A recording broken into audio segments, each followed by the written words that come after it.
Hello YouTube and welcome to my channel, Assumes Tarot. My name is Jaden and I'm here to do a general reading for lessons in the month of March. My lessons reading really does focus on what we're experiencing and then how it actually relates to what we're learning in our evolution through life. So, with all that being said, I will hop right into the reading. Oh, one more thing. I will be using the Tattoo Tarot deck and the Absolute Affirmations deck from the brand Kaleidodope later on. I cannot remember the name of this deck, but I know that it's a very standard traditional deck. It's the Centennial Edition, and I'll probably put it in the description box for you guys to view later. The first question, forgot to break down the deck itself.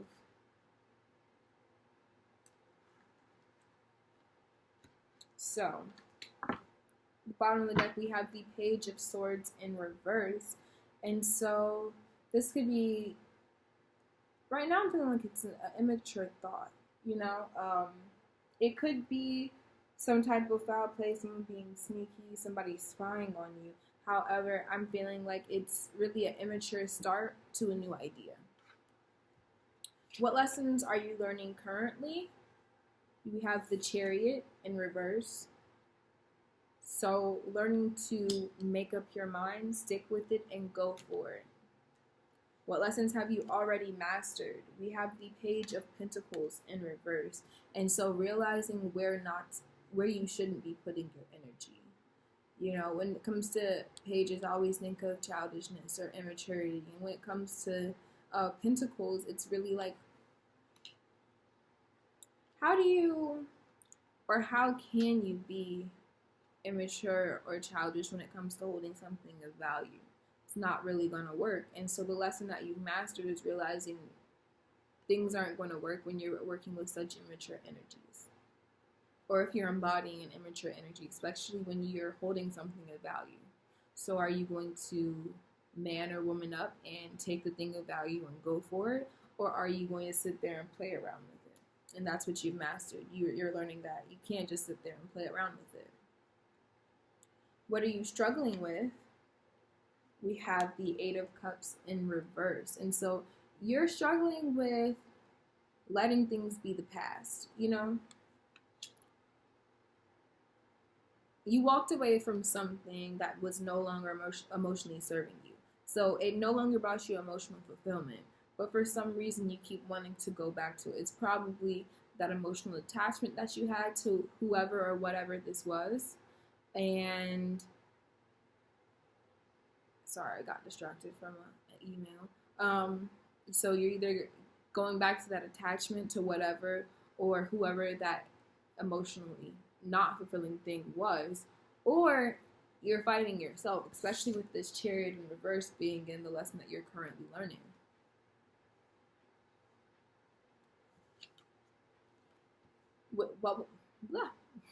What will help you overcome? You have the Ten of Cups. And so really figuring out what makes you happy. What fulfills you on an ultimate level. What's great about this lesson, we have these Seven of Swords. And in this placement, I'm kind of feeling like it's leaving the shadiness, leaving the deceitfulness, leaving those sneaky tendencies in the past. And so what you had to walk away from could have perhaps been something that was sneaky, or someone was doing something behind your back, and you've learned from that, and moving away from that would be the benefit of this lesson. So whenever you make up your mind, and from what I'm seeing right now, I haven't clarified yet, you're going to, whenever you realize and accept the fact that you can't continue to go back to these things that no longer emotionally serve you, you will be better for it.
Okay, so the bottom of this deck we have the Five of Cups in reverse. So really moving on, no longer crying over spilled milk, accepting the fact that what's done is done and what's gone is gone. With the Chariot, you've got Temperance.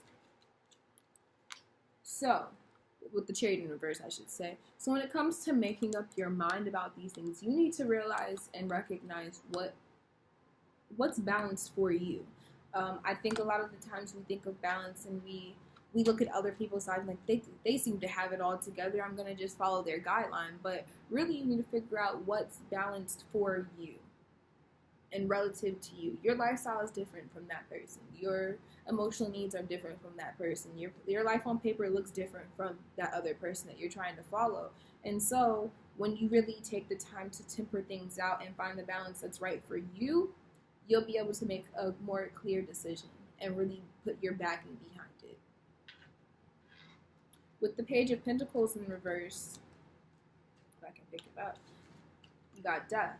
And so whoever this person was that was being immature with this opportunity of value, with this thing of value, whether that's a business deal, a relationship, what have you, they were being immature, or maybe you were being immature, because it's the general reading. I don't really know what's going on. And for that reason, it had to end.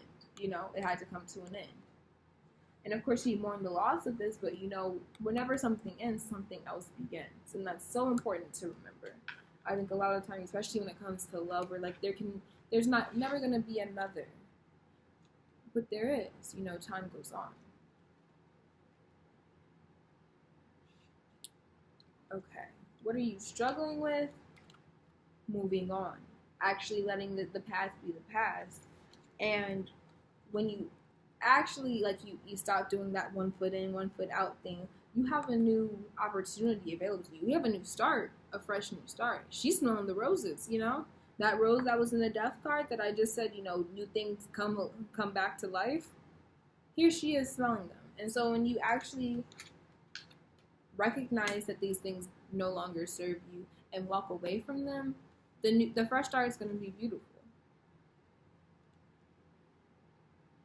What's going to help you overcome? With the Ten of Cups, we had the Knight of Swords. So this is being direct. Being direct with your intentions, being direct with yourself. A lot of times we're not honest with ourselves. We're like, oh, I like this because you see that person that you're trying to embody being that. But what actually makes you happy? Be honest with yourself. Be direct with yourself. What I like to say, especially to all of my clients, is,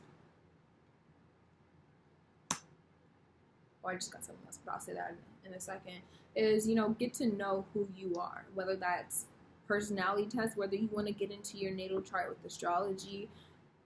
Just find ways to get to know you. Personally, I like to listen to podcasts and just see, okay, I listen to their point of view. Do I agree with it? Do I not agree with it? Why or why not? And that's just helping me understand who I am, if that makes sense. And something else that came up with this Knight of Swords is don't be defensive about the happiness that you're attracting, or the happiness that you're working towards. It's hard, especially if there was some type of foul play being done in the past, to just put that aside and really trust yourself and trust the people around you and not have your guard up. But at the same time, when you're asking for blessings, asking for acceptance, asking for joy, you have to be in a mode where you're accepting that, where you can receive that happiness. Because if you're just saying, I want to be happy, I'm going to be happy, but as soon as something good happens, you're like, what's the catch? Did you really want to be happy if you're going to question any smell, any sense of happiness that's around you? No. So you really just have to open yourself up and be open to finding this happiness, even if it is with another person, or it's another direction. Let's say you had a job offer, you had a life plan. You want to be a doctor, and I guess with doctors, there's only really one way you can go about that. But let's say you wanted to be an artist and you have this plan to go to art school and really craft your talents, but it didn't end up being that way. Instead, you end up being self-taught and getting experience from your life. That does not negate the fact that you're an artist, you know? And just because you didn't take the path that you had in your notebook when you wrote down your life plan, that does not mean that you didn't make it to where you want to be. Don't limit yourself. Don't put yourself in a box to get to where you're going. And then what's great about this lesson, you had the Seven of Swords with the Knight of Cups. So yeah, instead of the shady behavior, instead of people sneaking behind your back, you have the Knight of Cups. Someone coming to bring you love, you know? A new offering.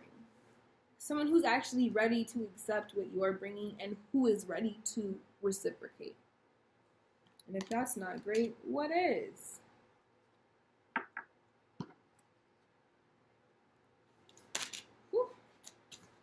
I'm going to be pulling a positive affirmation card from Absolute Affirmations. I really do love this brand, Kaleidodope. I actually have their deck as well. But they're black owned, black designed, and I'm very blessed to have met and talked with the creator of the brand and the deck. What we got is my feelings are valid, and it looks like this. It says, acknowledge your emotions as they come to pass. Spend time with them and investigate where these feelings are coming from. Understand that you are not your emotions. They do not define you who you are, and you have the power to both respect and move on beyond them. And I think that's so important. A lot of times we, especially if it's a negative emotion, we're so quick to just shove it down. We're like, oh, that's negative. That's not what I want to like be feeling. But instead of just accepting them as they come, like say, hey, I'm sad. Or hey, I'm lonely. And exploring that feeling, we've already written it off as something negative. When really it could be like, hey, I'm sad. I miss this person. But like I understand why we're in this situation. And you move on. You move past it because it's just a thought. It's just an emotion. It's not you. It's not it shouldn't be ruining your entire day. And I think when we repress things and we shove them down, that's where it comes from. Just want to see the bottom of this deck as well. It says the law of attraction works in my favor. The law of attraction is a powerful tool when used appropriately. What you focus on, you attract more of. By making positive thoughts the center of attention in your life, you draw in opportunities to experience additional good fortune. And so I think these go hand in hand. So yeah, you can view your negative emotions, accept them, and move on, and then focus on something that's more positive. Focus on attracting this new emotional fulfillment, whether that's a new job that you're really happy with, that makes you happy to do every day, whether that's a person who's coming in to actually reciprocate the love that you feed and bring out. That's what you have to do. Attract that. Don't go chasing after that, because I feel like at that point you're draining your energy trying to chase things when you could be attracting them back to you. So keep that in mind. I hope you enjoyed my first reading. Let me know in the comments if you would like more of these, or if you want to focus on other things. And if you really enjoyed it, why not click the subscribe button? Thank you. Bye.